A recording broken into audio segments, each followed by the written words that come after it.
Okay, hope everybody's doing good. Um, Before I get into the content of this video, I just wanted to make a few comments about the discussion between that Mark Segal had with T-Rock. It was noticeable right off the bat that he had the Mark Segal. He had no clue of what the observations are, or especially the creationists' observations. Um, and he couldn't even understand some of the points that T Rock was making. But anyways, I thought it was a good debate. I think he's got a.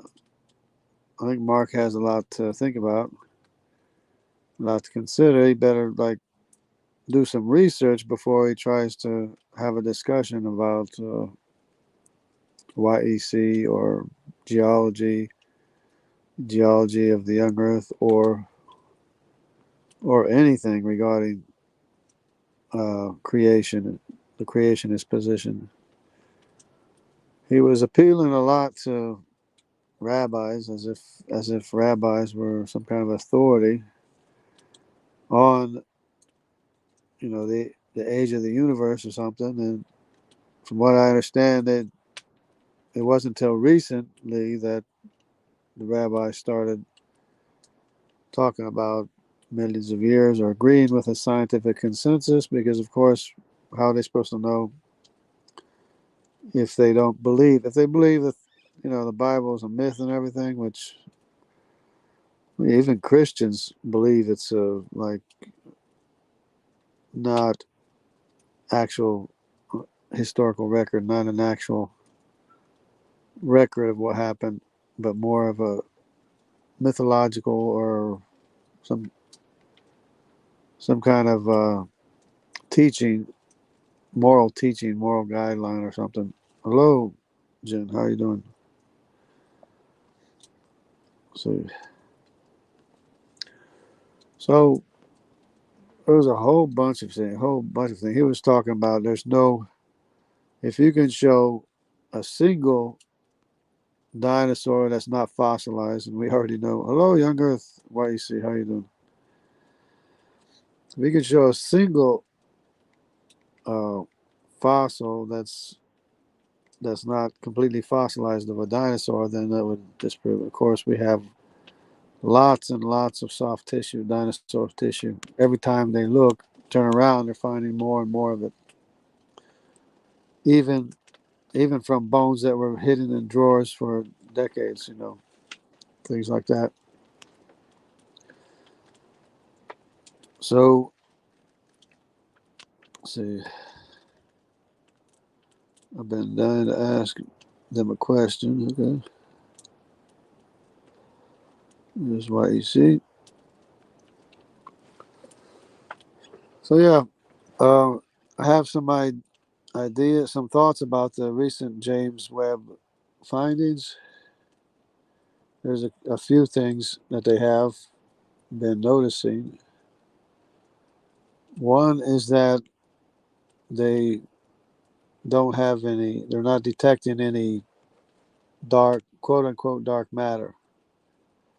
In other words, they're not seeing any gravitational lensing effect from the distant galaxies, which I don't even know what to make of it. I'm thinking, wait a minute, is that really the end of the created universe? Maybe it is. And of course, gravitational lensing is due to the warping of space time, which alters the measure of distance and the rate of time, which causes the gravitational lensing like a glass lens. Part of the light that goes through the thicker part takes longer to get through than the part of the light that goes through the thinner part of the lens. That's what makes the lens. It's the same thing with gravitational lensing. Part of the photons are taking longer to arrive than the other ones, and causes a lens effect. And so that was interesting that they have no significant detectable dark matter, that they're not seeing any evidence of dark matter. Of course, I don't believe in dark matter. I believe in general relativity, that it's the matter in the vicinity that slows down time and contracts distance.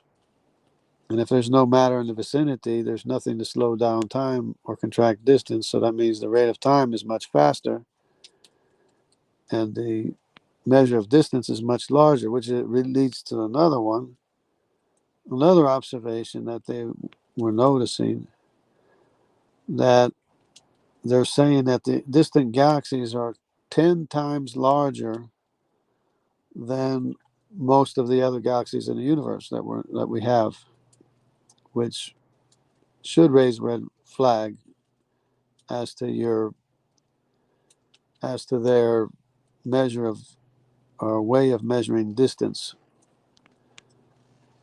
And it turns out that with the gravitational effect, the general relativity effect of general relativity is that distance is greatly expanded where there's no matter, which means that the distance is not as far as what they're projecting it to be, because they're projecting our measure of distance into outer space when the distance isn't actually that far away. So galaxies that they're seeing are not as far as away as what they think they are, because the distance is a larger measure of distance, which means it's actually less distant. So that's one thing. That could be the reason why they think it's 10 times larger than all the other galaxies. And the other one was, if I can remember what it was, let me see, what's the thing? Let me see if I don't knock myself out.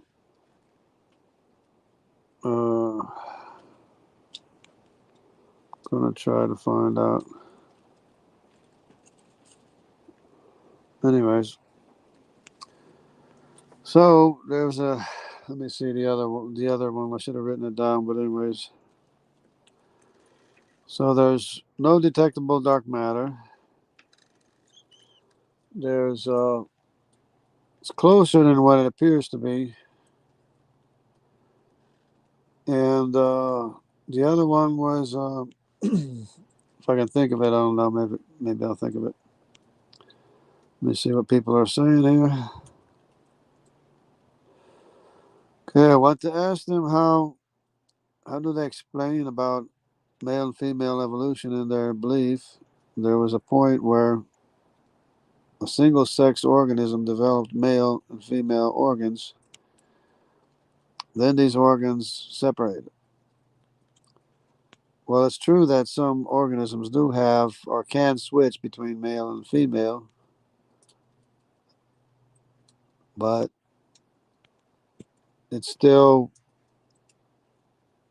I suppose, I mean, I suppose they could use that to suggest that they'd separated.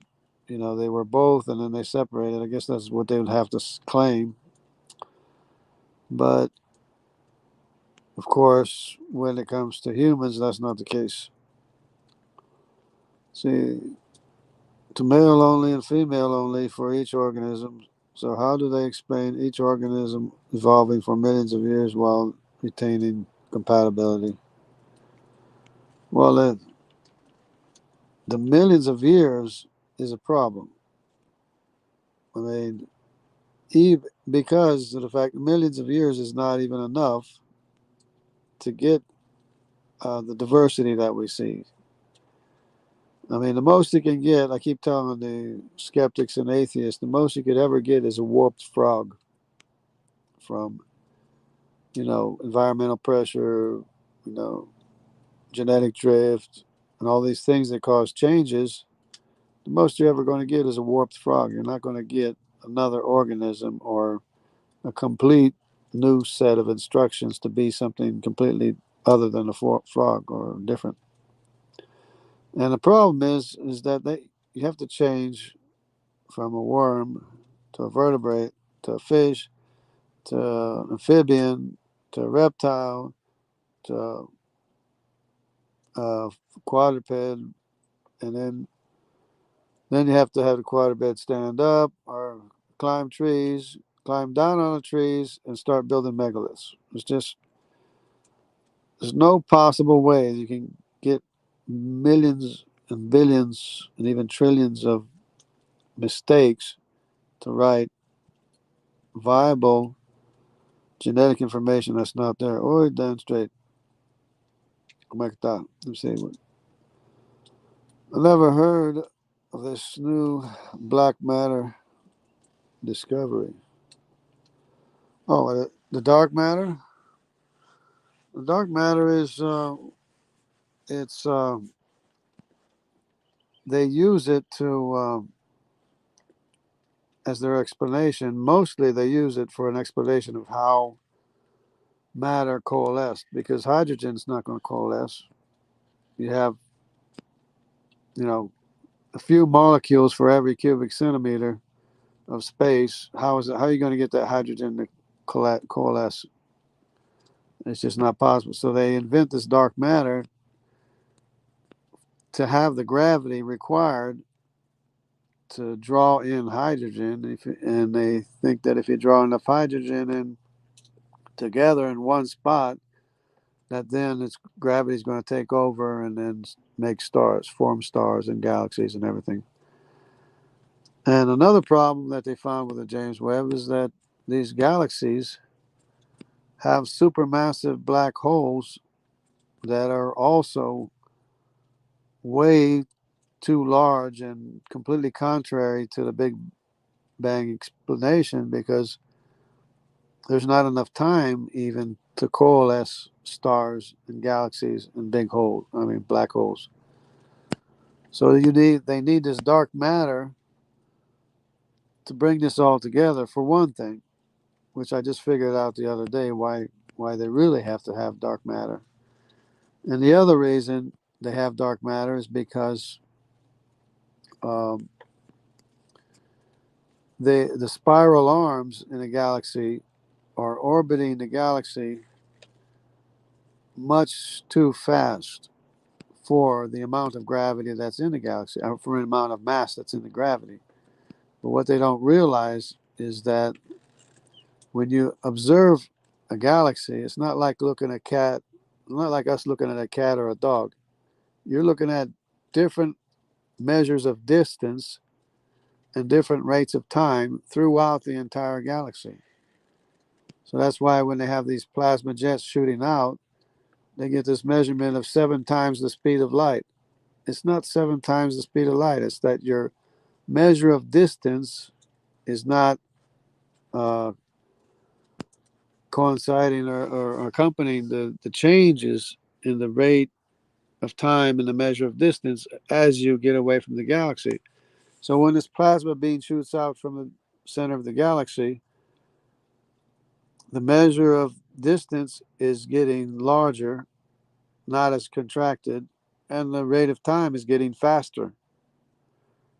That's the reason why it appears to us to be moving 7 times the speed of light, because they are projecting our measure of distance and our rate of time onto that entire galaxy, that where the measure of distance and the rate of time is changing, the farther away the plasma gets from the center of the galaxy. So it's no longer under the effects as much of the contraction of distance and the slower rate of time. So the farther away it gets, the faster time goes, and the greater the measure of distance is. So it's really not, the distance is really not as far as what they think it is, because they're projecting our measure of distance onto a part of the galaxy that's away from the black hole, because we're near a black hole. we're very much near a black hole. So that's why you can't use our measures of this, our parameters to measure the speed of light. That's the problem again with the age of the universe, is that they're talking about light years, and when in the first place, when the distance is not nearly as much as they think it is, and the rate of time is not going as slow as they think it's going. For most of the distance that light travels between galaxies, which is what we're seeing. We're observing a distant galaxy, and the light, for most of the trip, as it travels to us, is traveling through empty space where there's no matter to slow down time or to contract distance. So the distance is much shorter than what they think it is, and the billions of years are passing by much faster than they think that the billion of years are passing. And it's, to me, it reminds me of the Bible verse that says that a day with God is like 1,000 years, and 1,000 years is like a day. And in fact, as a matter of fact, a day is 1,000 years, depending where you are in the universe, and 1,000 years is a day. And that's why we can see distant galaxies within 6,000 years. So, yeah, it's interesting. They have that's the dark matter that they aren't detecting in the distant galaxies, which makes me wonder. Well, maybe that is the end of the universe, or pretty close to it. Otherwise, you would see gravitational lensing of things beyond those supposedly massive galaxies that are 10 times the size of what they should be. Okay, what do we got here? Minha esposa brasileira. Connecticut seems like a nice place. I think drove through a couple times. Yeah, you have to drive through Connecticut to get Massachusetts, Rhode Island. Let's see. Okay, explain the question a bit better. Okay, see.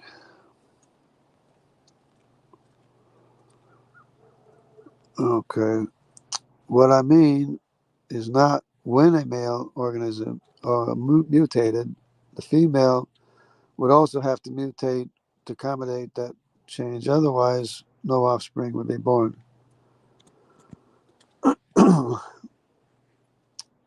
Yeah, how did they get um, birth? I know I know they say it started out with a division of cells, but a birth is not a division of cells. It's it's a much more complicated process, because, for one thing, the information in the zygote, when it's fertilized, is carries all the information for each and every one of the organs, and everything has a location and a place. It's everything is all has to be all absolutely correct. Has to be. I mean, the order has to be exact, because you have a progression of, or a succession of things that happen that all have to be in order and all have to be correct, and everything starts changing into whatever it's supposed to be designated as, according to the genome. That's why what gets me when they talk about, that there's only a small percentage of the genome that's actively making proteins and stuff like that.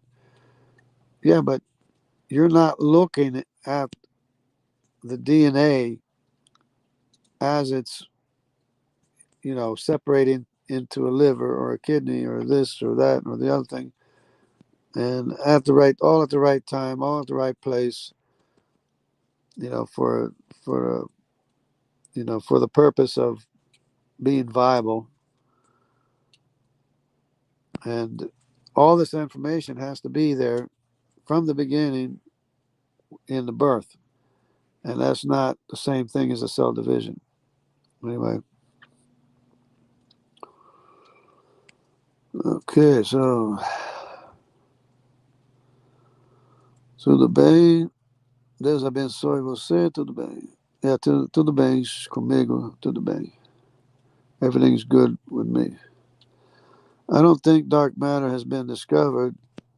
They just need or invented it as an explanation of the missing matter they need to salvage their theories. Yeah, because they're using it to explain the movement of the spiral arms, but they're not even taking into consideration that the time is running at a faster rate the farther away you get from the center where there's a supermassive black hole.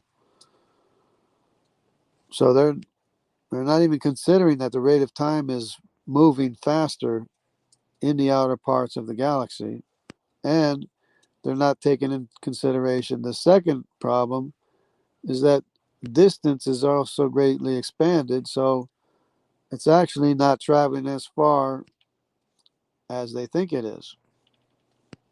I mean, in relation to the center, it is, but not relative to the actual distance, where there's less contraction of distance.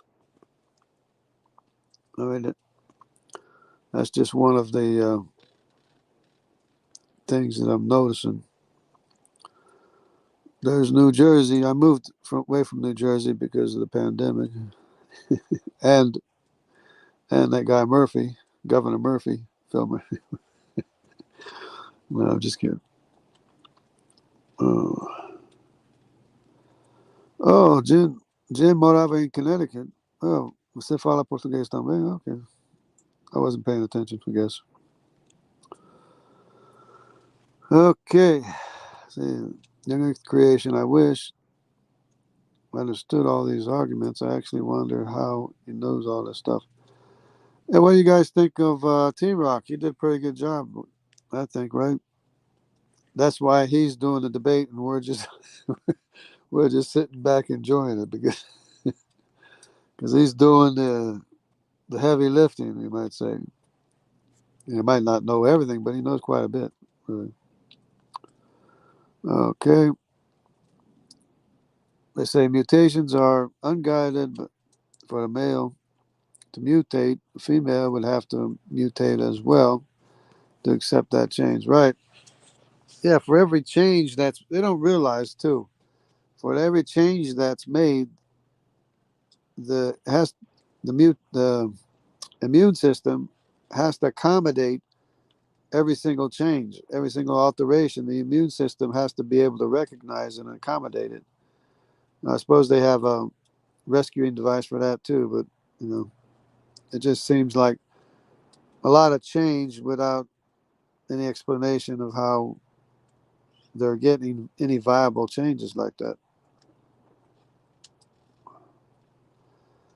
Eu mudei de Connecticut, tava ficando doido lá. It was becoming crazy. It was becoming crazy. Okay, Jim asked them if scientific theories are confirmed by repeatable confirmed predictions. They say yes. Then I ask if Evo is achieved by random mutation, then how can it be predictable? Dan's a wise guy. He got some wise observations there. It's a contradiction. New Jersey has its faults for sure. Okay, what I meant is this: suppose the male and female was connecting in either direction. But if the male mutated to the USB, the female to parallel port, you couldn't connect each other, right? Right, that makes sense. Yeah, that's true. It's gotta, but they say with time it's a gradual change. It's not noticeable, and so that has to be compatible every step of the way. Let's see, T Rock is great. I don't think I would have had the patience with that Mark guy. Yeah, it's interesting when how T Rock he's saying something, and the other guy's jumping in and stomping on him, and he just T Rock just stops and waits. Are you finished yet?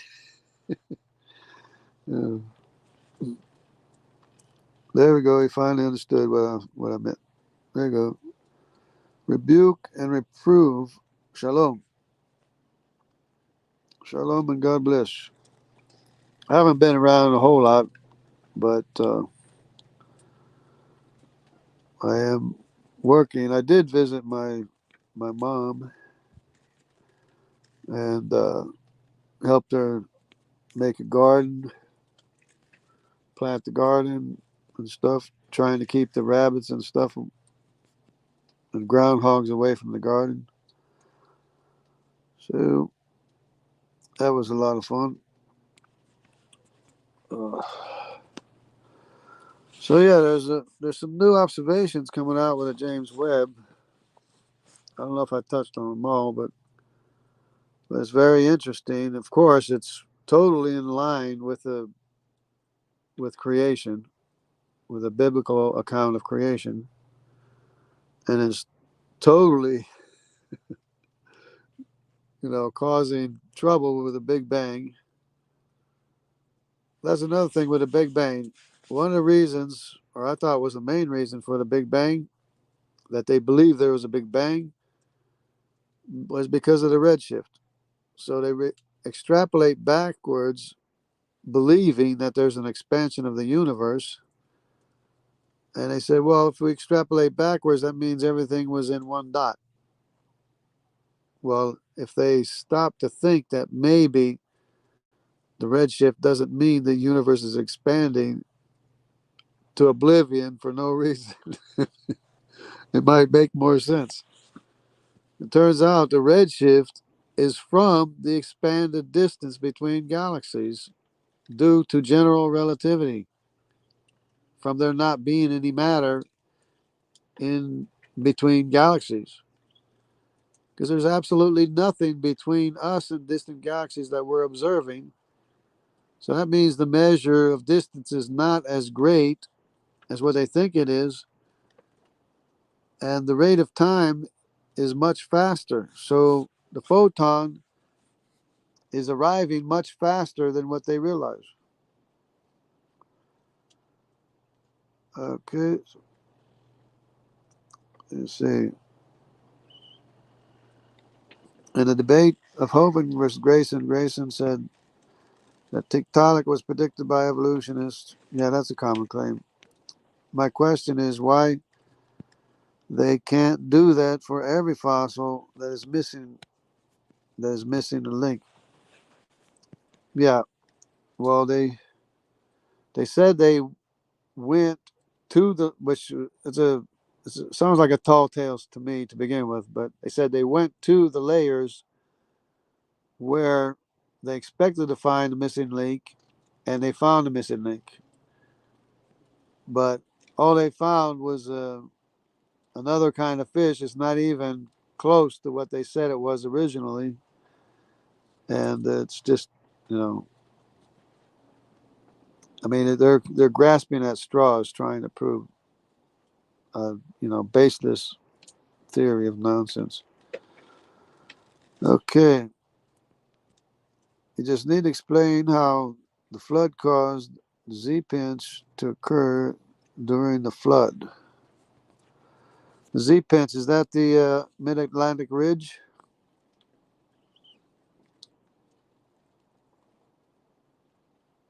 I don't believe that the Mid-Atlantic Ridge was occurred during the flood. I believe it happened 100 years after the flood when they shoved it.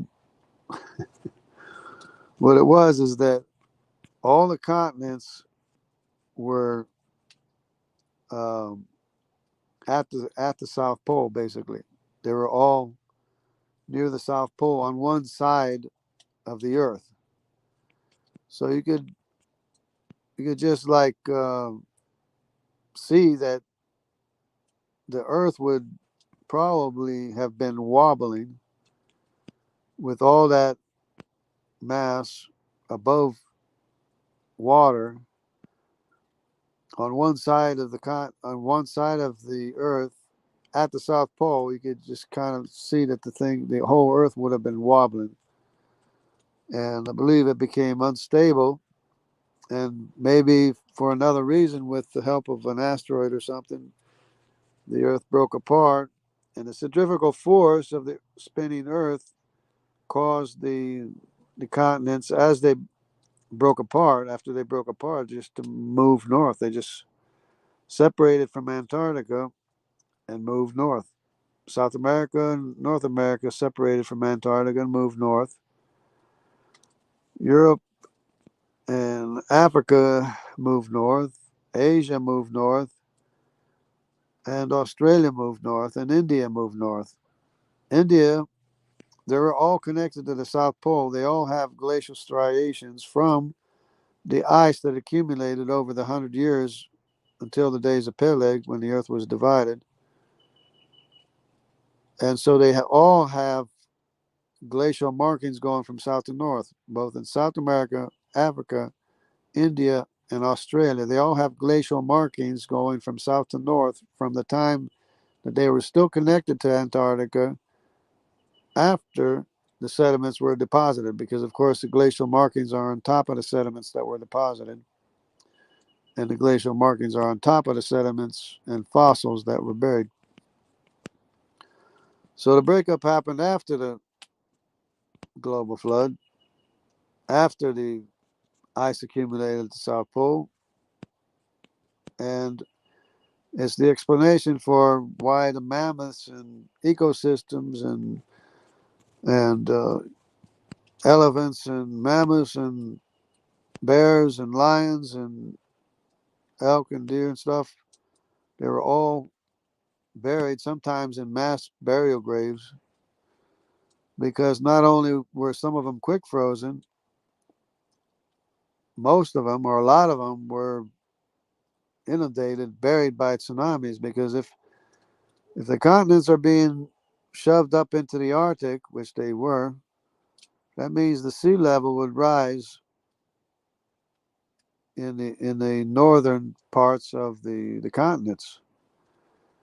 So that's what happened. The sea level rose, and just, huge tsunamis just buried entire ecosystems, mammoths, and some of them froze while they're still eating tropical vegetation because they were shoved up in the Arctic, and other ones were just buried by the tsunamis, you know, in mass burials, graves. There's this one gold miner in Canada somewhere, um, where he had a property, and it's not a big property, but he had a property. It was like one. It was like one. I don't know. We call them haulers. One place. It was like a small area where he has all these mass burial of mammoths. He has all these mammoth tusks in this one place, and he's probably made more money off the mammoth tusks than he has gold.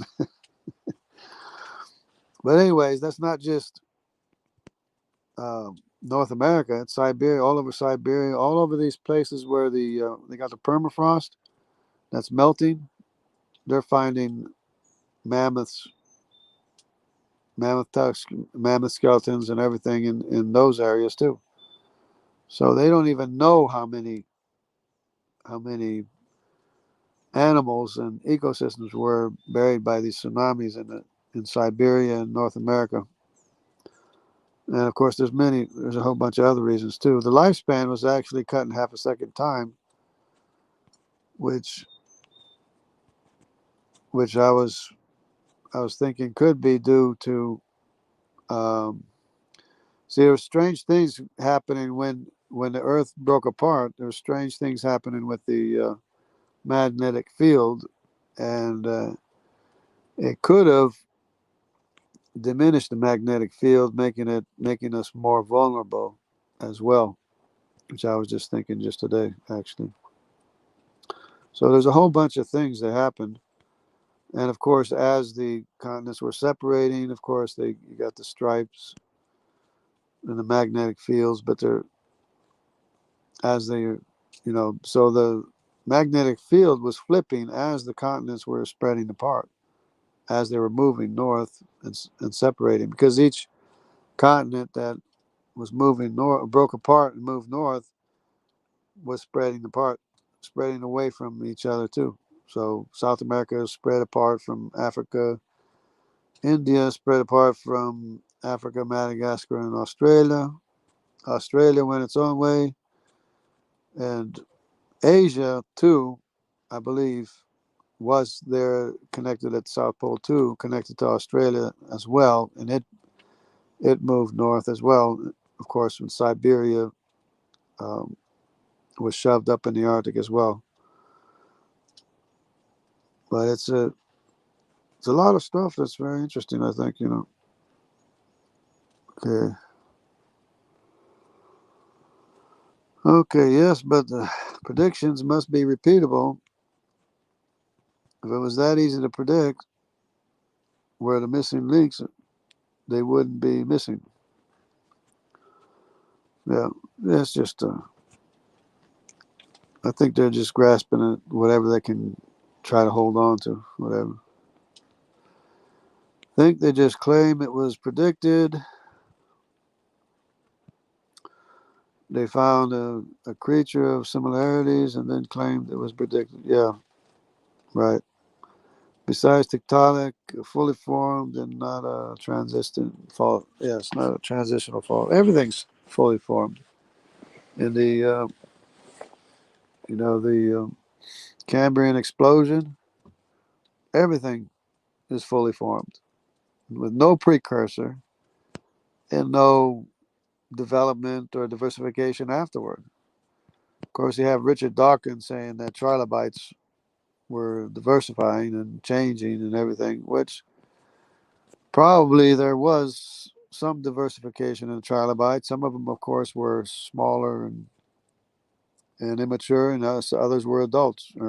And so he's trying to separate those into different groups and stuff, as they commonly do or often do. See, a transitional form would be creatures with mistakes, like eyes on legs and tails and bellies and vestigial organisms, limbs with no function. Yeah, well, they say they're weeded out, they're not selected for and stuff. If they do have, stuff like that, which when they were testing the fruit flies, they had all kinds of crazy mutations too because of they were irradiating them and stuff like that. And of course, they had legs for antenna and stuff like that. A whole bunch of crazy stuff happening to them. Uh, see, the gradual change from one creature to another. Even if they were many creatures that showed signs of transitions, they don't necessarily indicate transition.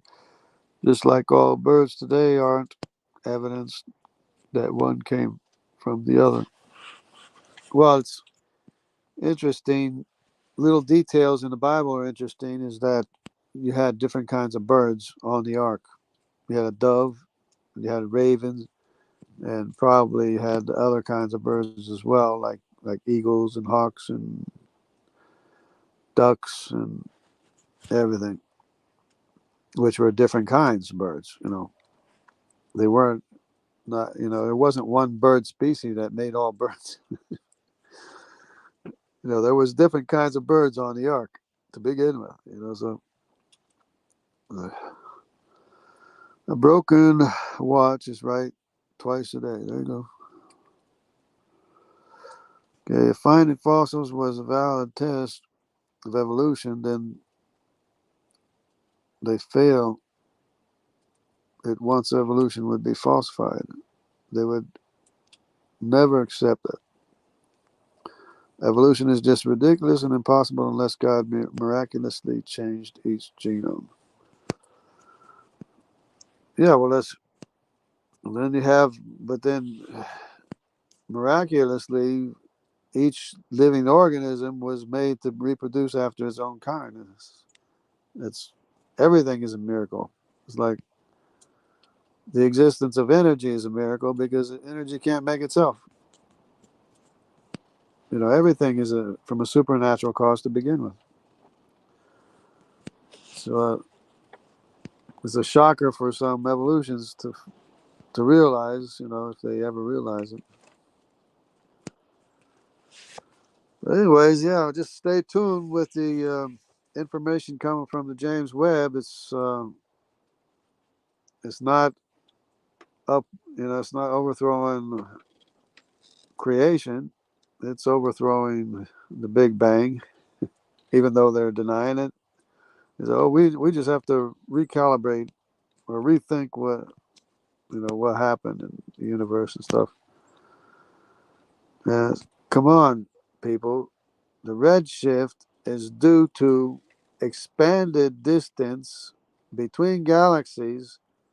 That's a greater measure of distance. That's what's causing the redshift. The redshift is from the expanded distance between galaxies. It's not that the universe is expanding into oblivion. And of course, galaxies twice as far or have twice as much redshift, of course, because they're twice as far, and there's more expanded distance between them and us. It's, you know, just, but anyways, that's a lot of stuff that they're finding with the James Webb. It's they're bigger than what they're expected to be, more massive when they're not supposed to be massive, and they have not seen any evidence of any gravitational lensing or so-called dark matter beyond the distant galaxies. In other words, no Einstein rings that they're detecting that they can see, which makes me wonder: is that the end of the creation, our little universe compared to God? You know, how do they measure distances that far? Yeah, that's a big problem. It's really you really can't measure that, especially when their measure of distance is completely off. See, I agree, JJ. They can't even get evolution off the ground. The origin of life is miraculous. According to probability, I'm more likely to jump over.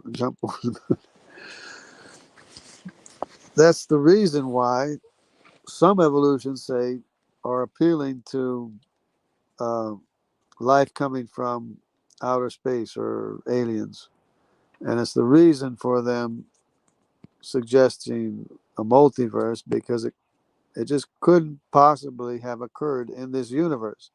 So they're saying, well, if you had an infinite number of universes, you would have one universe that had life. That's their claim. The problem with that is that they're appealing to infinite possibilities and infinite power, which they might as well just appeal to God.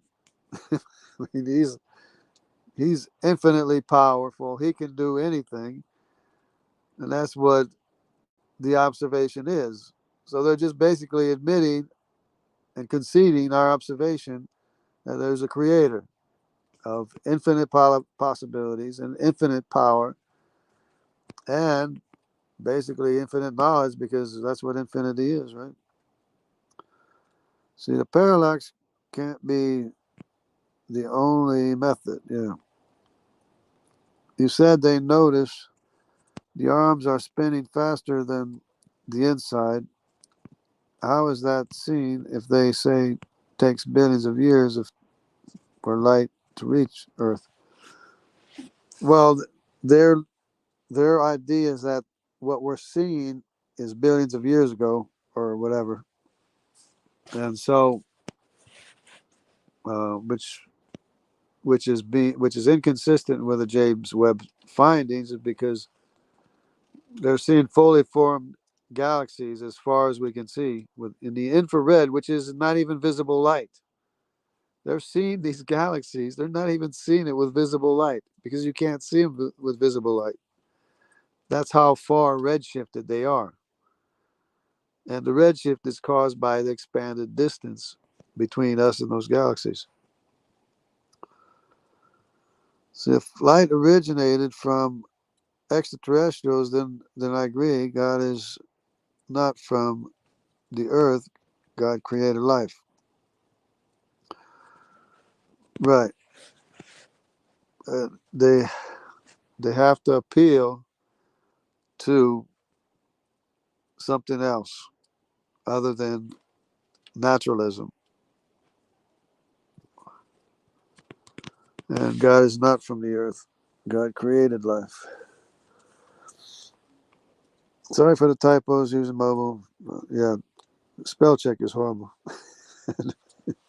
Even, I'm typing one thing and it types another word that I'm not even trying to type.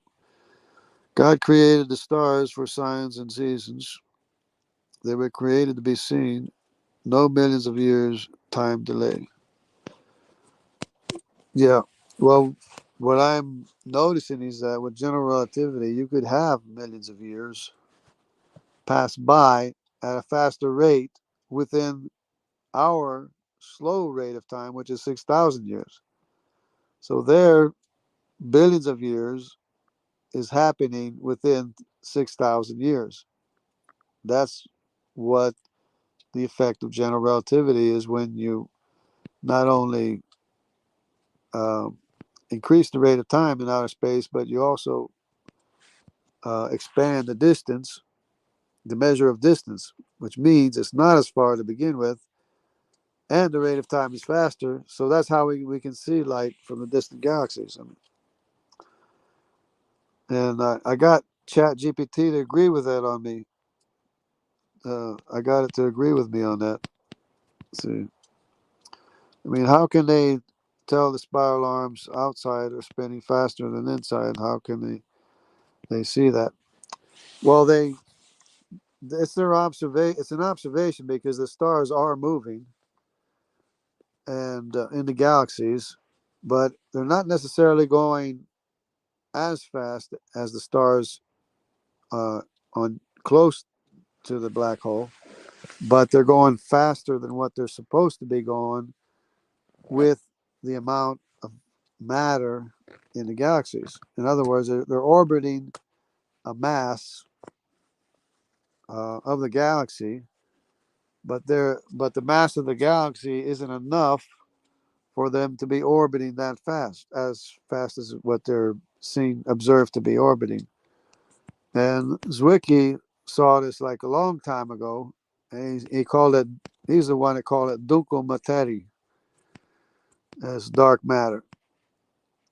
So he coined the phrase dark matter, but it was just saying there's matter there that you can't see.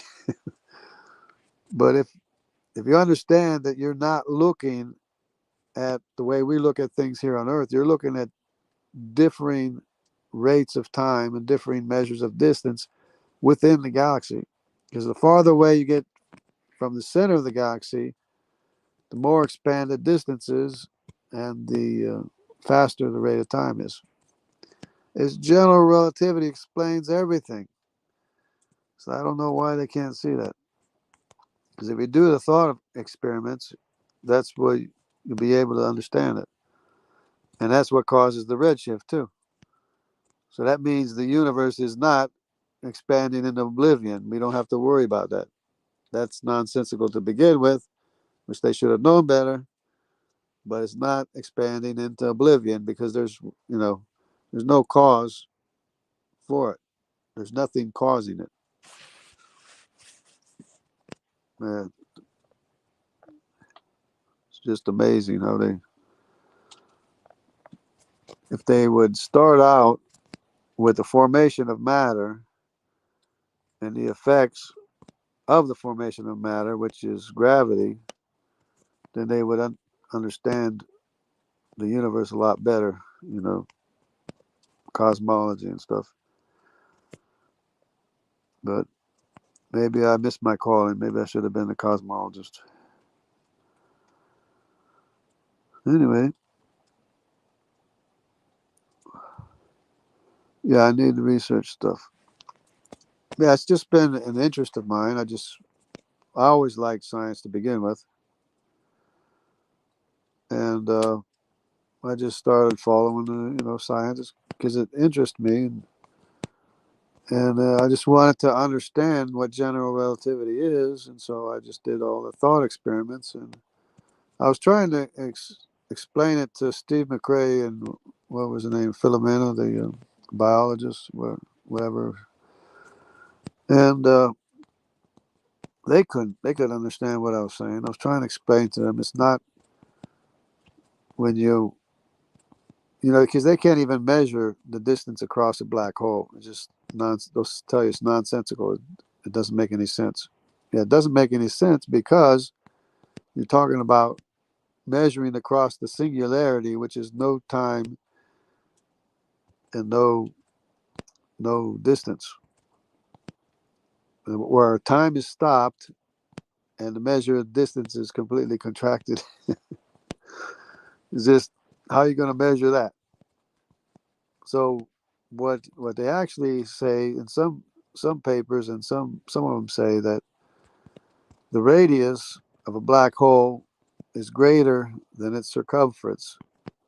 And of course I tell some people that, and they say that's not possible. How is that possible? No, that's just the fact. That's just the ramifications of general relativity. When you have in a singularity, when you have a deep gravitational well in the center of a galaxy, that's a black hole that where not even light can escape. That means time is stopped and distance has contracted to zero. That's what it means mathematically.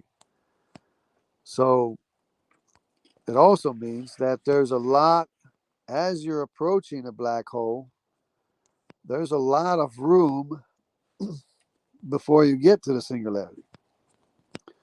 There's more room there in the center of the galaxy than there is outside of the galaxy. It's like Snoopy's doghouse. If you ever know anything about Snoopy, going inside of Snoopy's doghouse, he has all kind of space inside his doghouse, which is a small doghouse. But if you go inside, it's a huge mansion inside his doghouse. It's the same concept. If you if you go near a black hole, there's a lot of room there for a lot of matter, which is another thing. A lot of matter, a lot of stars, and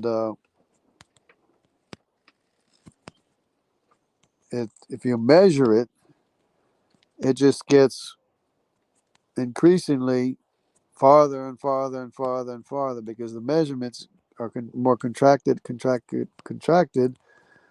the closer you get to the black hole. So if you do the thought experiments, you'll understand that yes, the radius of a black hole is greater than its circumference, at least the surrounding area. So they don't even try to measure the distance across. They try to measure the size of a black hole. They know there's different sizes of black holes, which means there's no wormhole, because if you add matter to a black hole, it just gets bigger. Oh, the other thing they found out. The other thing they found out, not necessarily, it wasn't even due to the James Webb, but another thing they found out was that they studied black holes and they realized that these black holes are increasing in size even if they're not taking in any new matter, because, well, they didn't explain it in the paper, but they another study found that space and time are being dragged into black holes. So just space and time alone being dragged into black holes is causing the black hole to increase in size. They just did a study on it and found that out. They're trying to figure it out. And I've been thinking for a long time that, or for a while anyways, that the vacuum of space is due to space being dragged into all the black holes all around the universe. That's why there's a vacuum of space. And wouldn't you know that dark energy is referred to or equated with the vacuum of space, the vacuum energy of space. They think it's the vacuum energy that's causing the universe to expand. But then now they've realized in this study, the study is indicating that the dark energy is associated with black holes. And they're scratching their heads trying to figure out how in the world, why is there more dark energy near a black hole? And I don't know how they just came up with that, but that's what the study was showing. They had a team of scientists working on it, and they're still doing more work on it, trying to figure it out. But I was thinking a long time ago that the vacuum of space is due to the black holes, drawing in time and space. At least as long as I knew that that was happening. And now they're realizing that dark energy is associated with black holes, or more prevalent around black holes, which confirms what I was thinking. And of course, the dark energy then is not the reason for the redshift like they think it is, because the redshift is due to the expanded distance away from black holes. But but it's the black holes that are causing the vacuum of space by drawing in, stretching space. That's why I believe that the Bible is correct, saying some 17 times that the universe is stretched out, that God stretched out the universe. But as the stretching, like a tent, like tent poles. So all the black holes around the universe are like tent poles, stretching the fabric of time and space, because they're all drawing in the fabric of time and space, causing the vacuum energy. But anyways, that was a new finding, another confirmation. See, now a black hole, you can't actually see a black hole. You can only see what's around it, because the gravity is so great that not even light, which is a photon, not even light can escape a black hole. So you can't actually see the black hole. You can only see what happens around the black hole. So they have pictures of the areas around a black hole that they take with radio telescopes all around the world, and they take all the data and they put it together. Now they have AI, helping to focus the picture, what it's supposed to look like and stuff. And but you can see only the area around, which is like a plasma kind of light. from matter being, stretched or whatever going in. Okay. No, they can't see a black hole. How do they know there's such a thing? Because they can see the stars orbiting the black holes. They have video.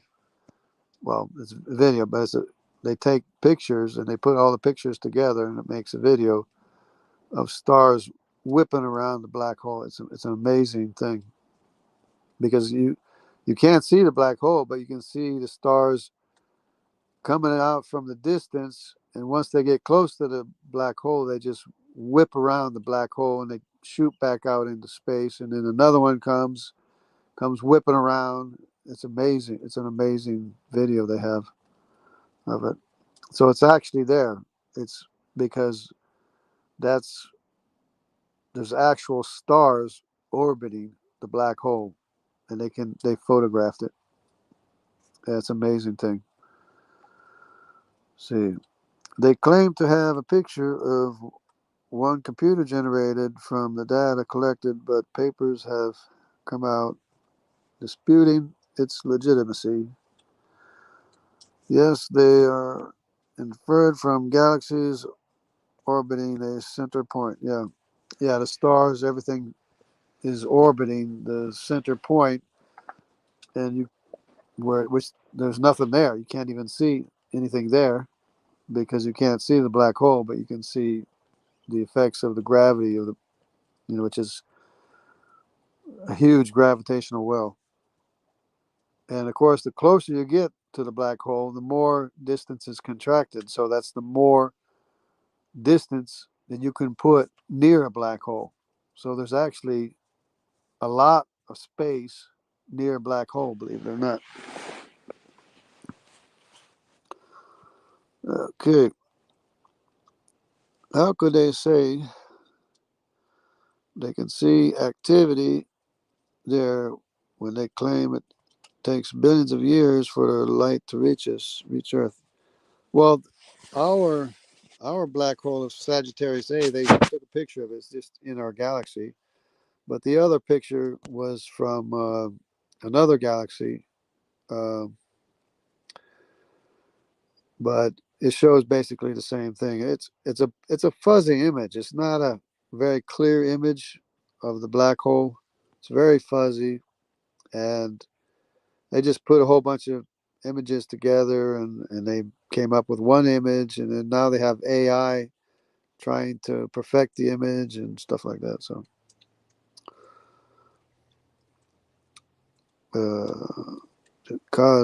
cosmology is like evolution. The more data collected, the more convoluted the theories get. Well, because they start out with all these assumptions. They start out with all these assumptions of an expanding universe and billions of years.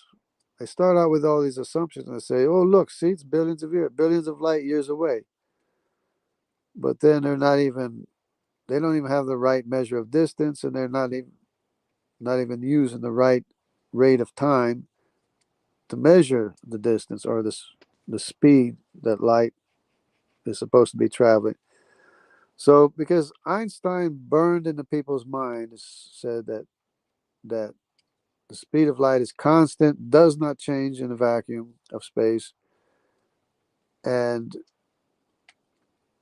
people have this idea in their minds, burned in their minds, that the speed of light is constant and does not change.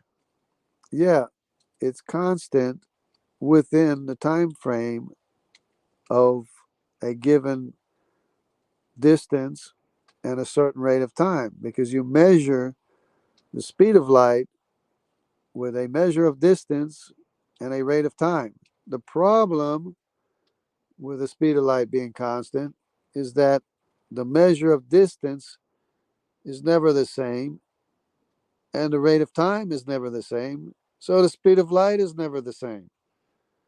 It's like, come on, people, let's get it together. Yes, within the frame of reference, the speed of light is always constant. The problem is that the frame of reference is always changing. The measure of distance is changing and the rate of time is changing, so it changes our perception of the speed of light. And that's why they're observing plasma shooting out from the centers of the galaxies 7 times the speed of light. And that's why they're observing galaxies, the distant galaxies, with a James Webb telescope now, that they say is 10 times the size of what galaxies are, where, what we're familiar with, closer in. And so, obviously it's not, the appearance is because they don't have calibrated the right measure of distance or the right rate of time. That's why their assumptions are off. That's why they're coming up with galaxies 10 times the normal size, and plasma shooting out 7 times the speed of light, because their measurement are off. Their measure of distance is off, and their rate of time is off, because they're projecting our rate of time and our measure of distance onto the rest of the space. And it's not like looking at a cat or a dog. When you're looking at a galaxy, you're looking at different rates of time and different measures of distance from the very center all the way to the outside of the galaxy. Is constantly changing the frame of reference. So it changes the speed of light as observed by us, what appears to us to be the speed of light. Of course, it's going to change. Come on, people. You got to get it together. It's not as complicated. Oh, here we go. Getting carried away now. They get astonished and surprised daily.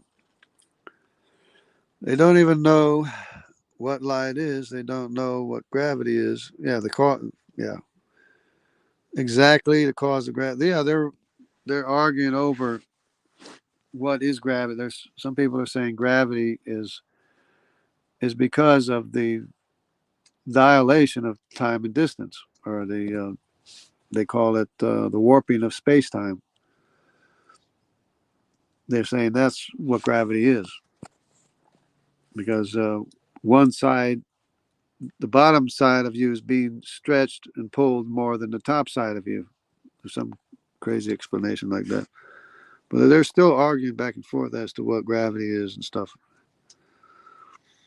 Let's see. Is it possible that these blurry images don't indicate any of these assumptions?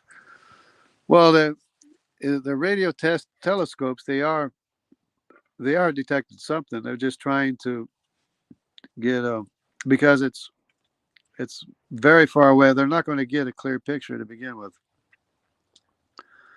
So, but I'm looking at these images of that they're using to make the image that they show to the public. I'm saying, well, the images that you used are clearer than the in the image that you came up with. It's just that it was a different image, because of course it's never going to be the same. It's like a picture. Every time you take a picture, it's different. But anyways, I mean, there's a lot of factors. There's a lot of dust in the way. It's not going to be clear. There's a lot of stuff in the way.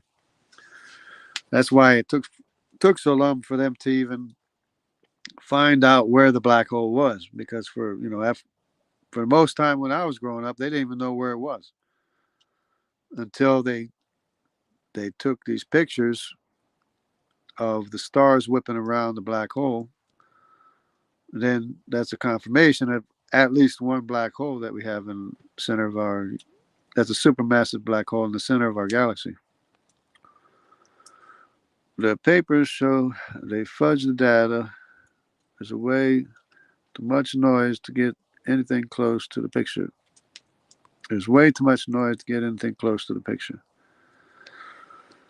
Just like the so-called cosmic background radiation images, same problem.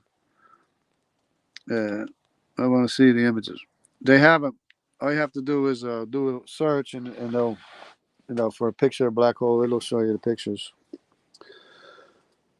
Uh, yeah, the CMB, the cosmic microwave background radiation, is basically, as far as I can understand, it's a temperature.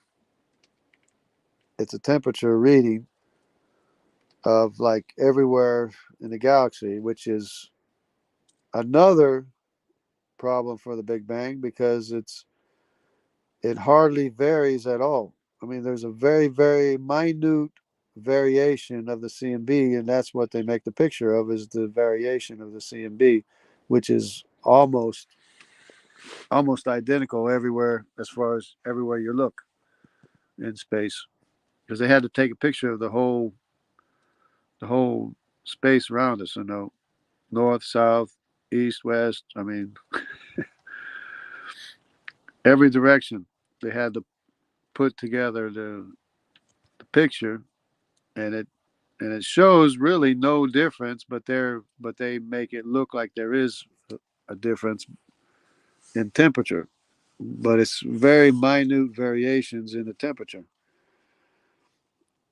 and they call that the echo of the Big Bang, or the what's left of the Big Bang, or whatever, because that's what they when they when they made the James Webb. I'm almost sure they wanted to see something fantastic to prove the Big Bang or something, but all they got was more galaxies uh, with no gravitational lensing, or dark matter as they call it, and they didn't find anything significant to prove the Big Bang. To the contrary, they found more of what we're saying. What we expect. Dr. Jason Lyle wrote a paper or something. He said, well, we expect to see more fully formed galaxies. And he's basically said, I see, I told you so. And he said, I'm also going to tell you what their reaction is to what they find. The reaction is to the findings of the James Webbs. Their their what do you call it? Their excuse for not seeing what they wanted to see. He said, I'll tell you what that is too, which I'm not even sure what it was, but okay. The ether makes more sense to me. It's the medium in which the light energy can travel, but hey, I'm not a cosmologist. Einstein used to believe in the ether, but I don't know if he changed his mind or if he ever decided or what. See, how did they conclude there was a black hole before they saw one? Well, it's mostly the orbit of the stars around the center of the galaxy that they determine there has to be a huge mass in the center for everything to be orbiting, and they surmised that it would be a black hole. And as far as black holes, they confirmed the black holes with the gravitational waves because they detected black hole mergers with gravitational waves, and they also detected neutron stars um, colliding as well. But they didn't they weren't able to see the after effects, at least not yet, of two black holes merging. But they were able to see the after effects of two neutron stars merging. And they detected the formation of heavy metals like gold, silver, platinum, and all the heavier metals and stuff. So the black holes are real, and gravitational waves are real. The dilation of time and distance is real because we've known for a long time that time changes depending on speed. Time changes on where you are, even on Earth. If you're next to a pyramid, time is going slower than if you're away from a pyramid or a mountain or whatever. And so the gravitational waves, I mean, Yeah, gravitational waves are real, but the time dilation people have known because clocks move slower when you get closer to a large mass. But they've only recently confirmed the dilation of distance with gravitational waves. That's why I was waiting to see, because with a black hole merger, you're not going to know. You're detecting something, but is it really two black holes merging? Well, they weren't able to tell. They weren't able to see what happened because you can't see two black holes merging because they just become a bigger black hole. But when it was the neutron stars, you can see it because you can see the neutron star, but especially you can see the explosion after the merger of the neutron stars, which caused the same gravitational waves. And I think they became a black hole or something. But in the process of merging the two neutron stars, which is highly compact matter, it's not anything that it's not a kind of matter that we understand. It's extremely heavy. It's a matter extremely heavy, but it's still matter that we can see. I mean, we can still see neutron stars and a whole bunch of effects from neutron stars. But they collided and they detected the formation from the light signature. Of course, they detected the formation of the heavy metals um, with the neutron star collision, and it made a black hole. But that collision verified that not only that there are black holes colliding, but it verified the interferometer detection of gravitational waves, which is the dilation of distance, which is very minute. By the time it gets to us, the changing of distance is so small it can hardly be detected, and they thought it would never be detected. But they actually made an instrument so sensitive that it could detect gravitational waves, but it also detects the tide, the changes in tide. It detects, anything that bangs or moves or makes noise or earthquakes and stuff. So what they want to do, they want to put it into outer space. They want to put these interferometers into outer space where um, there's no excess noise. But they were able to detect for the first time in history the dilation of distance, which is a gravitational wave. Even though it's very small, by the time the wave gets to us, there's still a dilation of distance. So, in other words, the measure of distance on the moon would be larger than the measure of distance on Earth. In other words, you take a yardstick from Earth to the moon, and the yardstick will be bigger than what it is on Earth. But of course, you're not going to be able to tell because you're bigger too, because the whole frame of reference is bigger, right? So that's the difficulty in detecting the dilation of distance or the changing of the measure of distance. But they detected it for the first time ever with the interferometers when they detected the black hole mergers. But anyways, we got going on there. Consequences of Einstein's equations. Einstein and some other, Schwarzschild, and they said, well, if what you're saying is true, then they worked Schwarzschild worked out mathematically that, well, then black holes should be a singularity, will be a singularity or something like that. I forget. Anyway, see, okay. See, waves is what something does, not what it is. So, what I was waving. Okay. Well, they say that even if you wave your hand It's going to cause a gravitational wave, but not detectable, of course, even if you wave your hand. But that's just that's silliness, really, to me. But how massive is your hand? I mean, yeah, it's like other things have will change the distance. I mean, the measure of distance more than waving your hand. Let's see. What caused them to conclude that time could be affected by large body mass? Is it just formulas?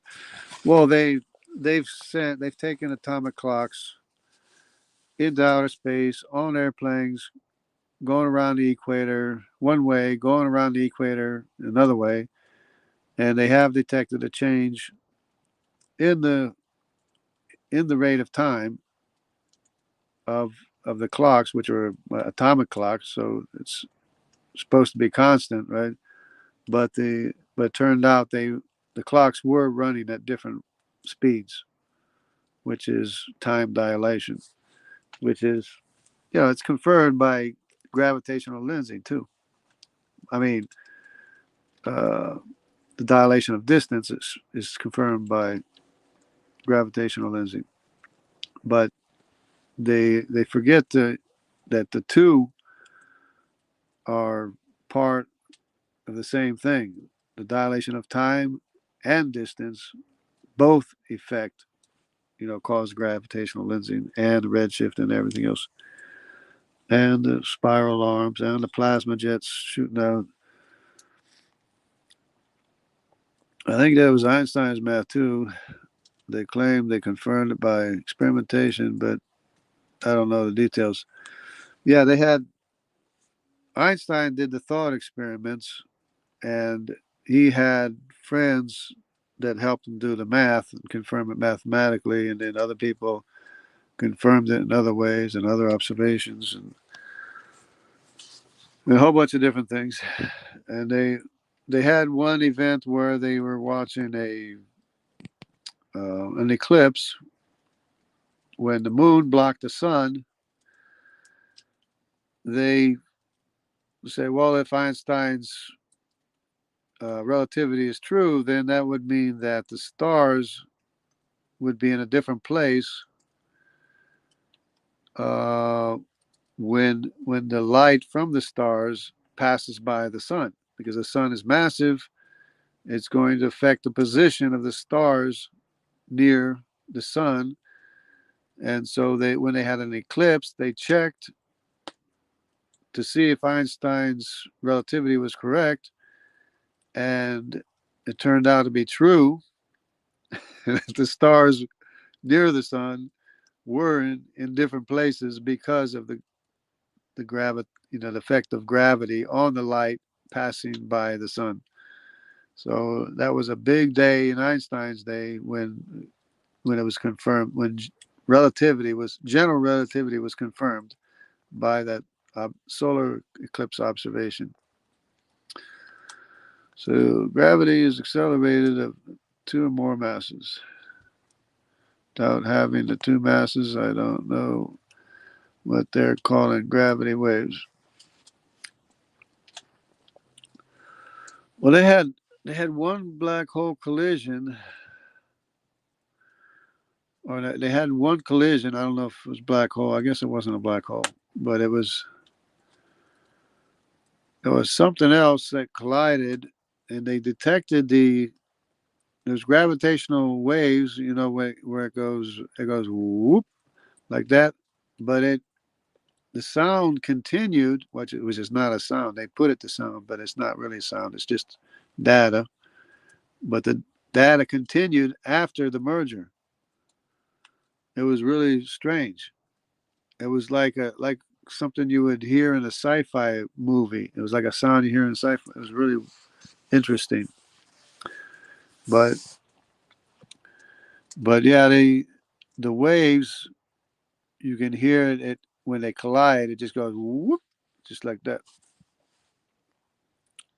And that's how fast that they're orbiting each other. And when they collide, usually when they collide, there's no more sound. But that time something collided, and there was some two stars or something collided. So that was very interesting.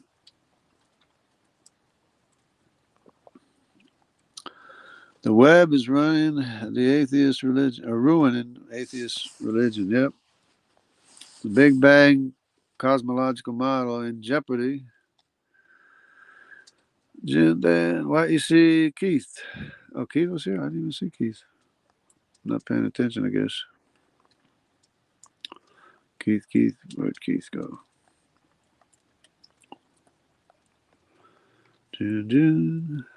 Oh, that's Keith. Oh, Keith Coleman. Yeah, there we go.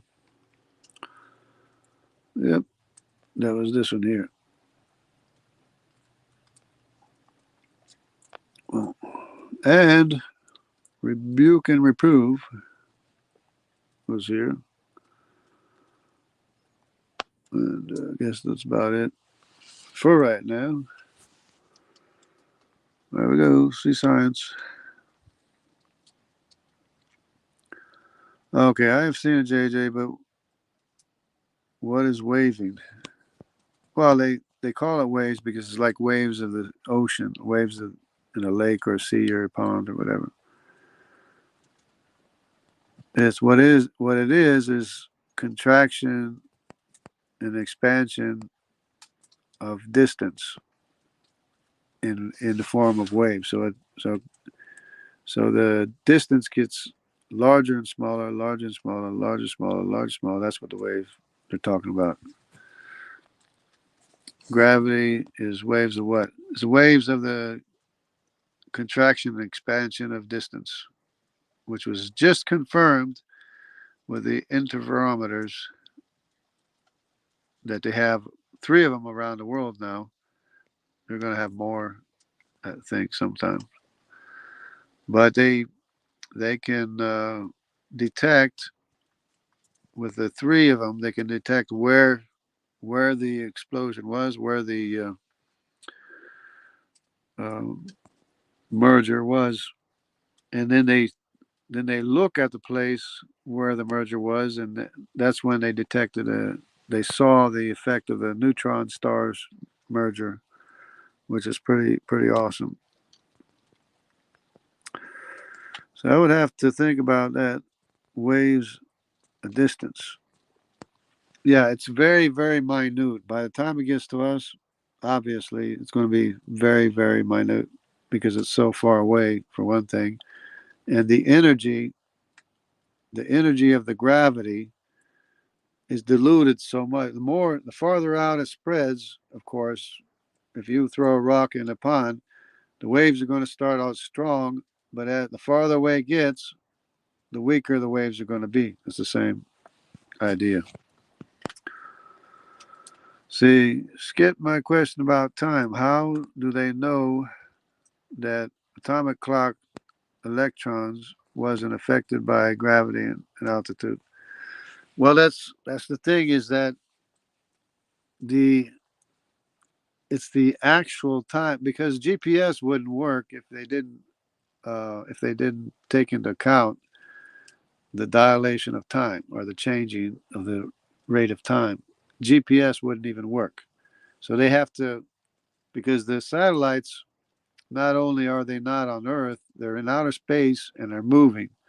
So their movement is going to affect the time, and where they are in space is going to affect the time relative to our rate of time here on Earth. So if they didn't account for that, the GPS would be all off. It wouldn't work. The only reason why the GPS works is because they take into account all these variables of that cause time to dilate or to change. So there's the atomic clock is very accurate, and so what's happening is that it's the frame of reference that is changing. So depending on where you are, that's general relativity. And special relativity depends how fast you're moving relative to where we are. So there's all these things have to be taken into account. And of course, we're flying through space at who knows what speed anyway, but it's relative to whatever. So when we look into outer space, we have to understand the difference in the change of time and distance relative to where we are near the Sagittarius A black hole. Because they just did another discovery. They found out recently that we are closer to the center of the galaxy than what they thought originally. So we're closer. We're actually closer to Sagittarius A than what they thought. So that means our measure of distance is, you know, more contracted. Our rate of time is slower than what we observe when we observe another galaxy and plasma jets shooting out of that galaxy. Of course, once you leave the galaxy, that's you're going to have a different measure of distance and a different rate of time, and you can almost actually see that change because it's like a beam that just shoots out from the center of the galaxy, and it starts out really, really, really small in the center, and then it gets bigger and bigger as it goes out. But it's still probably the same size beam, pretty much the same size beam, but it just looks bigger the farther out it gets. It's like the distance is expanded, and the rate of time is faster. So that's why they came up with an estimate of 7 times the speed of light as it appears to us. But that's because of general relativity, and they are not even taken into account. Anyway, okay. Einstein believed in a prime mover. Yeah. Well, I mean, you have to believe in a non-contingent cause because a physical cause is out of the question. Because no physical thing can cause itself and or direct itself. I mean, if you're intellectually honest, you have to. I mean, Einstein believed in a deity anyway, and because that's what the evidence shows. But so, yeah, I hope I answered the question about the clocks. It's the frame of reference that is changing. The the atomic clock is staying the same within the frame of reference, but it's the frame of reference that is changing, so it changes the rate of time and the measure of distance. It's a little bit complicated, but if you do the thought experiments, it's not so bad, really. It's not that complicated, not that hard. I mean, if you're a scientist that's into it, I mean, you should even you should have no problem understanding what I'm talking about. If if you do, I mean, if you're a cosmologist or study general relativity or understand it, should be no problem. Okay. And he had this figured, smart guy. Yeah, yeah. I'm amazed at as how he must have had nothing to do while he was while he was evaluating people's experiments. It had nothing to do but thought experience, and it's like some of the stuff he came up with is so amazing. A lot of people are amazed. Uh, you had a science background. I've always been interested in science. I've always, you know, tried tried my best in science class. I got the highest grades in I even got a higher grade than a straight A student. And to this day, she doesn't like me very much for some reason, whatever. But she was a straight A student, and I actually got a better score in science than what she did because I was interested in it. It was interesting to me. But anyway, but yeah, it was fun. Yeah, I don't know if I touched on all the recent findings or not, but there's a lot of recent findings that are making the cosmologists scratch their heads a little bit. They got to go back to the drawing table or drawing board, whatever, because um, the galaxies are fully formed. Distant galaxies, as far as we can see, we can't even see it in visible light. It's not even in visible light anymore. That's how redshifted it is. It's in the infrared spectrum, which we can't even see. At least with our eyes, we can't see it. That's how far it is. Okay, as well, more biology. Yeah, I like biology. Biology's good too. I mean, if you want a real hard science, biology. That's the one. That's the one to me is takes a lot of effort. Work, study. Low Sandy.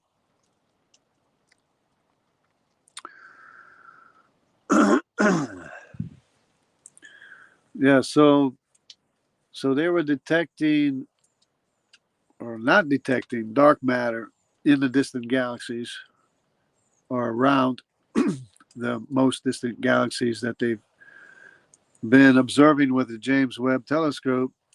They can't see any evidence of dark matter, which makes me laugh.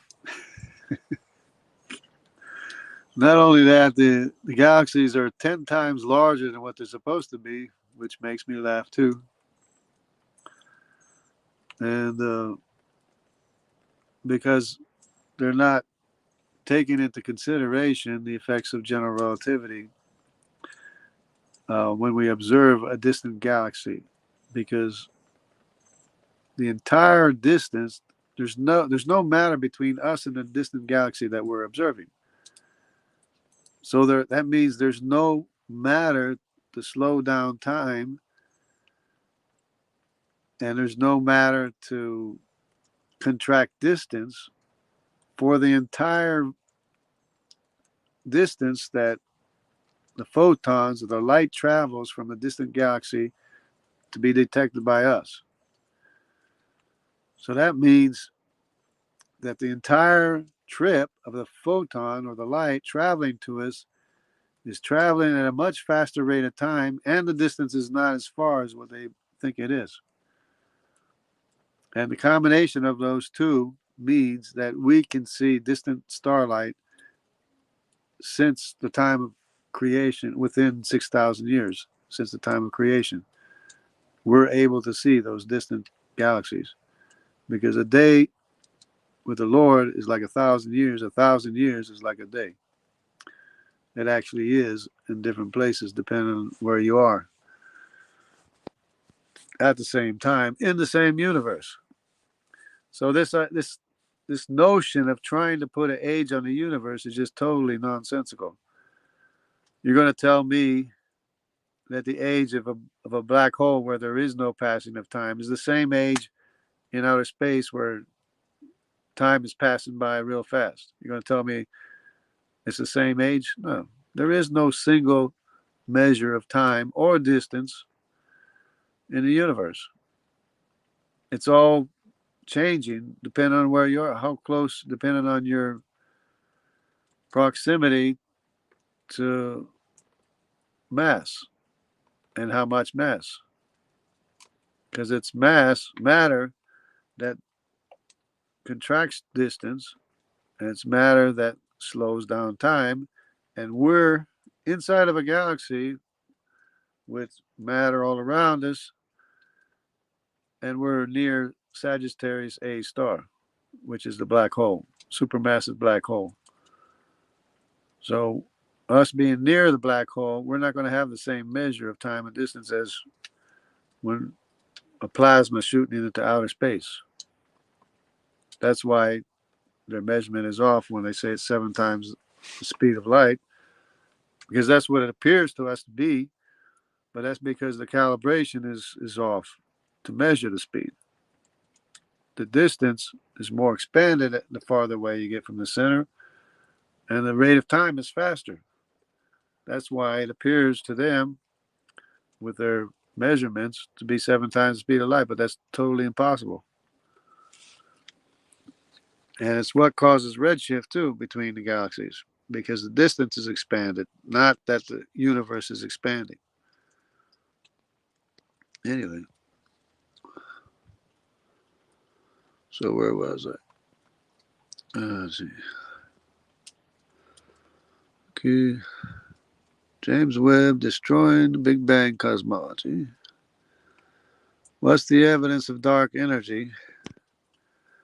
Well, they equate dark energy with the vacuum energy of space, but they think that it's because the universe is expanding, and they use the redshift as a proof of the expanding universe.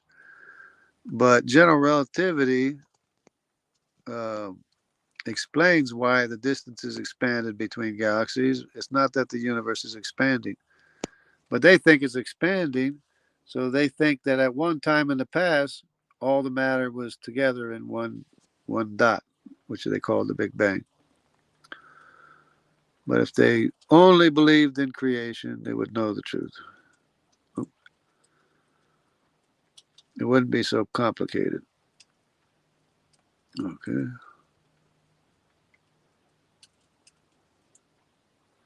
Don't think there's even supposed to be galaxies there. There's not supposed to be galaxies there. According to their conjectured model of the Big Bang cosmology, evolution is collapsing into a black hole. Yeah. Wow. Muse got it right. Love that song. I'm gonna check it out. The band. Okay. Don't know Muse. See? Check out their big hit, Supermassive Black Hole. Okay. Yeah, we got to do the thought experiments to understand the effects of the black hole in general relativity. Because if they, I mean, if they just let go of the Big Bang, because they got Big Bang on the brain, this, and so all of their assumptions are misplaced. They're all off. So if they would just drop the Big Bang and understand the universe was created with the creation of matter, there is gravity. That's what slows down time and contracts distance so that we have limited time and distance so we can exist as physical organisms. Because I'm sure at some point that we would not be able to exist as physical things, depending, if we got away, if we got totally away from the universe or the matter in the universe, or if there was no matter in the universe, of course there would be no place for us to be. There would be no time for us to be. Because time and space and distance is a fabrication that's the result of the creation of matter. If you start from there, then everything will fall into place. Anyway, at the distant, Webb is seen. Yep. Yeah, they're seeing stuff they didn't expect to see. I guess they wanted to see proof of the Big Bang is what they wanted to see. They wanted to see some blob or something, some nebula or something, But all they're seeing is more galaxies. But it might be an end to the galaxies because there's no more gravitational lensing or what they call dark matter. You know, but even they call it dark matter, but it's not dark matter. It's just all that it is the change of the frame of reference, the change in the measure of distance and the rate of time, which changes the speed of light, which is the reason for gravitational lensing. The reason why a lens will magnify something is because part of the light goes through a thicker part of the lens and slows the light down, and the other part goes through a thinner part, which light passes through faster. That's what causes the lens effect. And it's the exact same thing. When light passes near a massive object, the light is going to be slowed down near the massive object, and it's going to be not slowed down as much farther away from the massive object, and that's going to cause a lens effect. It's not, you don't need dark matter. It's just the effect of general relativity. That's all it is. It's altering the frame of reference. It's all altering the parameters that we measure the speed of light with. It's altering the frame of reference. So, so that a cube here on Earth, is going to be larger on the moon, larger out in space. But the problem is we can't measure it because everything on the moon is larger, and everything on Earth is smaller, a smaller measure. But it's the same measure. And that's why the speed of light doesn't change, because you're using the same measure of reference, but it's the measure in the time that's changing, which alters our perception of the speed of light as we observe stuff in outer space, like spiral arms and plasma jets and redshift. Anyway, I'm getting about tired out by now a little bit. Let's see what we got here. Okay, although that song is from Twilight movies, not really for the Christian. Twilight. Oh, I don't know what Twilight is. I know Twilight Zone is. I'll still check it out. He's gonna look up and see why does dark matter by the singing Statican. Oh. How does plasma astronomy fit into all this? The universe is 99% plasma. That could have an effect as well. What that effect would be, I'm not too sure. There is this thing called electric universe, and they claim that it's what forms galaxies, forms matter, and all this stuff. It's basically energy and stuff. And they say there's signatures that correspond to this and that stuff.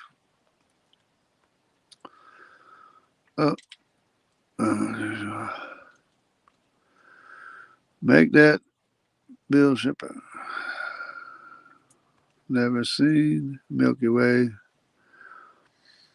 Too bright here where I live. Oh, Milky Way is awesome. The stars are awesome. When you can go to a place where there's not light pollution, stars are awesome. And you can see falling stars and stuff like that, which are not stars, but it's a matter of expression, you know. It's meteors and stuff. See, why does dark matter? Okay, that's the song, I guess. Galaxies from form in hours in labs with plasma and electromagnetic effects. Yeah, the electromagnetic effect might have some effect too, for that matter. For all I know, you know, might have some effect too. How much of an effect, I'm not too sure. See, space junk falling on Earth. Yeah, yep.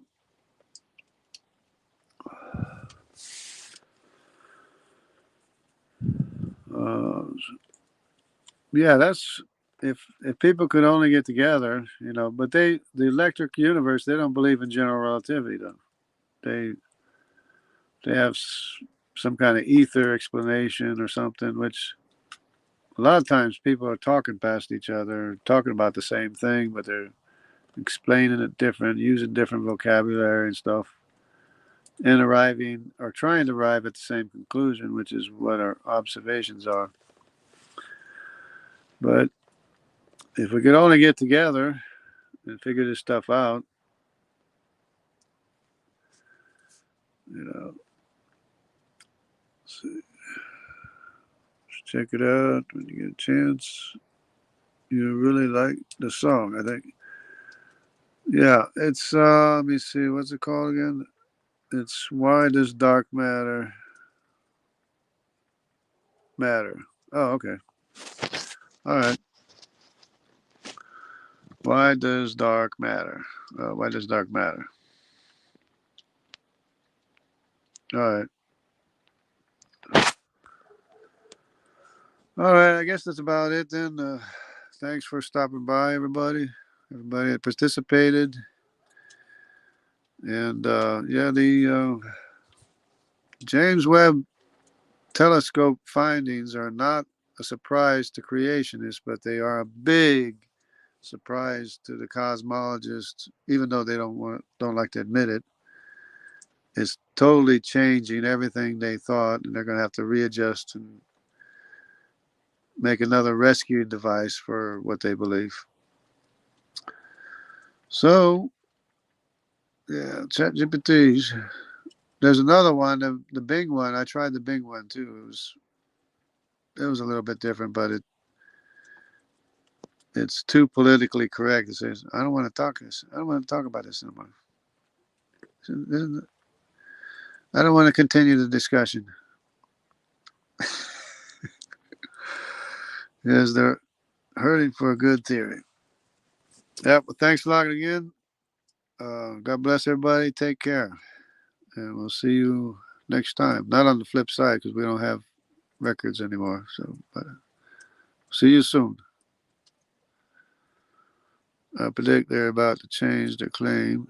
The age of the universe much older than it currently is. Yeah, but not with general relativity. They're going to have to understand that it don't matter how, if the age is 13 billion years old, if the rate of time is going by faster and the distance is shorter, it's not going to matter. They're going to have to figure something out. And when I try to explain it to the AI, they have a hard. It has. I mean, it has a hard time understanding. But when it does understand what I'm saying, it will sometimes agree with me. Do you have Discord? I do have Discord, but I haven't been on for a long time. But maybe I'll get on again. But I don't have a whole lot of time to do the stuff, so I'll just try to focus on YouTube right now. But maybe in the future I'll have more time. Maybe every now and then. So God bless. Thanks. Take care.